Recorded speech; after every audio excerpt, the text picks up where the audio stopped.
Oke sahabat-sahabat sekalian, di sore hari ini sebetulnya ini kerisnya udah cukup lama saya dapatkan kebetulan dari teman di daerah Nganjuk. Kebetulan juga beliau pemain keris juga, dalam artian kolektor.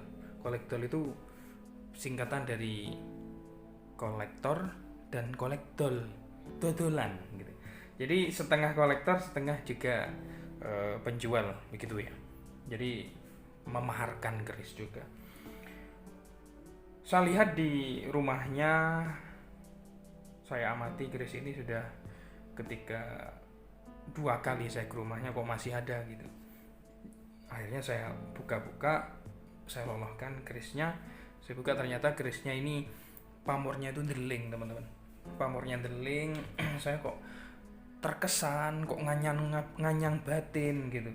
Karena first impression itu sangat penting, teman-teman. Ketika kita melihat keris itu secara langsung maupun secara visual saja, misal dikirim foto kok ada nganyang batin gitu ya, atau rasanya ini kayak ada magnet gitu dengan keris tersebut, berarti itu cocok. Nah, saya ke keris ini itu sangat cocok sekali.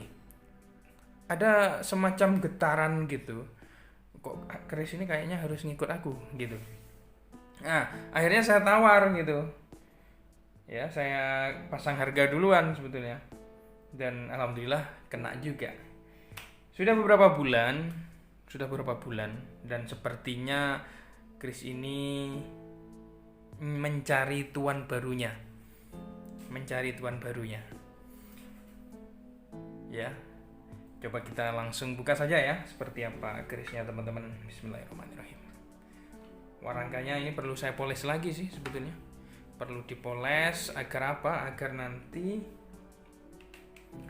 terlihat lebih eksklusif tampilannya, sehingga kalau kita pajang mau di ruang tamu ataupun di kamar keris, khusus keris gitu, akan terlihat lebih excited gitu.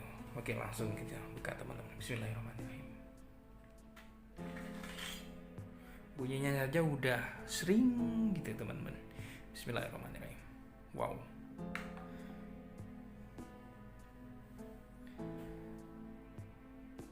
Pamor seperti ini biasa disebut orang dengan pamornya itu gajeh. Pamornya itu gajeh, dan di beberapa bagian itu ada semacam pamor akodiat. Pamor akodiat itu apa, Mas Andrian? Jadi teman-teman, pamor akodiat itu adalah pamor yang tertanam pada bagian paling dalam di keris dan muncul di permukaan dan menyerupai seperti perak. Warnanya berkelap-kelip, menyala terang ketika disinari pakai sinar cahaya, teman-teman. Coba Anda perhatikan, teman-teman sekalian. Ya. Pamornya itu semacam ini ya. Cukup tertata namun tidak beraturan, tapi indah begitu. Pada bagian tengah ini kosong, tidak ada pamornya. Pada bagian pinggirnya ini pamornya memenuhi pada bagian lis-lisannya ini. Di atasnya ini juga kosong, kayak wengkon gitu, teman, tapi acak begitu. Lalu yang menjadi unik di sini ada tampilan ya semacam makhluk pada bagian ini, ya, pada bagian sor-sorannya ini. Ini seperti anak ya, seperti anak kecil, atau bahkan bisa dikatakan ini tuyul, dan di bawahnya ini seperti seekor singa jantan.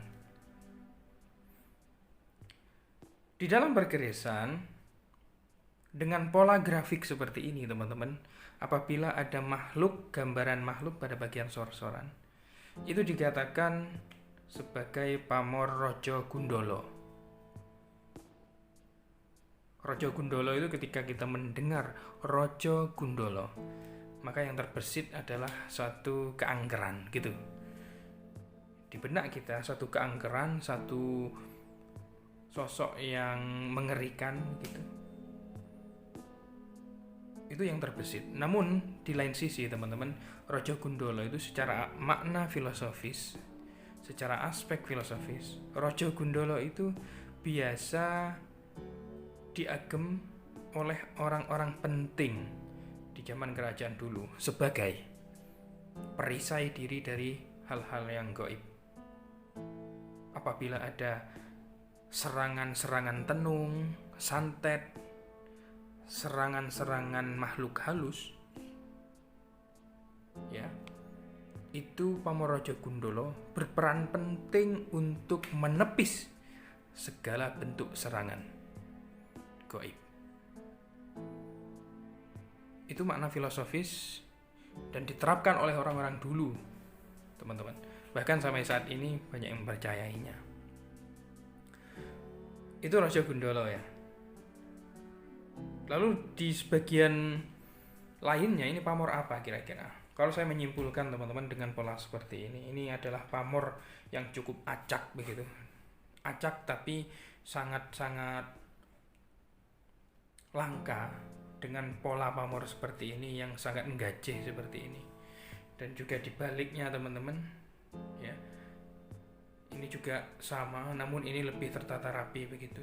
Dan pamornya ini sangat-sangat jarang sekali kita temui teman-teman.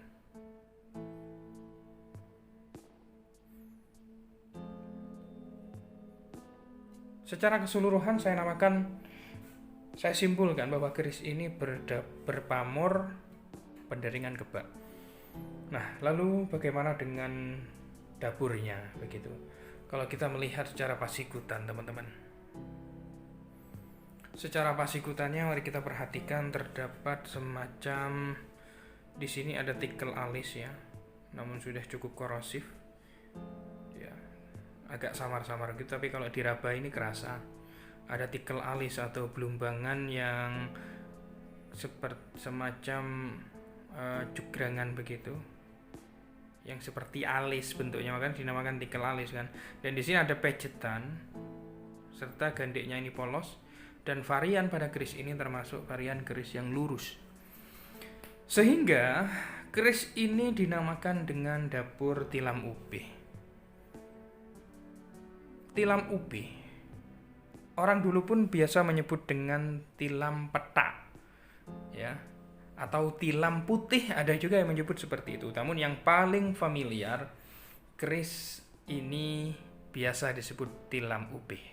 Tilam upih teman-teman termasuk dan tergolong pada keris untuk pemula. Kalau dulu nih ya, pada zaman kerajaan dulu, ketika seseorang mempunyai seorang anak yang berkeinginan untuk merantau keluar daerah, maka kalau orang dulu teman-teman, dalam adat istiadatnya, anak tersebut selain diberi bekal materi tapi disangkuli, diagemi untuk diberikan sebilah keris. Dan biasanya yang paling utama keris tersebut adalah keris dapur tilam upih, dengan tujuan di tanah rantau mendapatkan sebuah kesuksesan, pencapaian cita-cita yang luhur, sehingga apa yang dicita-citakan dapat terkabul, pulang kembali selamat dan membawa rezeki yang banyak. Ini berkaitan juga dengan hal kerezekian. Secara filosofisnya tilam upih teman-teman. Lalu tangguhnya masuk mana mas? Kalau kita melihat gesturnya teman-teman, gestur besi, karakter besinya ini termasuk pada tangguh Tuban Mojopahit sekitar abad ke-14, tahun 1300-an. 1300-an berarti masa pemerintahan dari Raja atau Ratu Tribhuwana Tunggadewi ya, yang bagaimana pada saat itu sang panglima bayangkaranya, panglima perangnya adalah Gajah Mada. Terima kasih teman-teman sekalian, mudah-mudahan menambah referensi ilmu pertosan Ajen di Nuswantara ini. Sukses selalu untuk Anda. Salam merdeka, dirgahayu Republik Indonesia. Wassalamualaikum warahmatullahi wabarakatuh.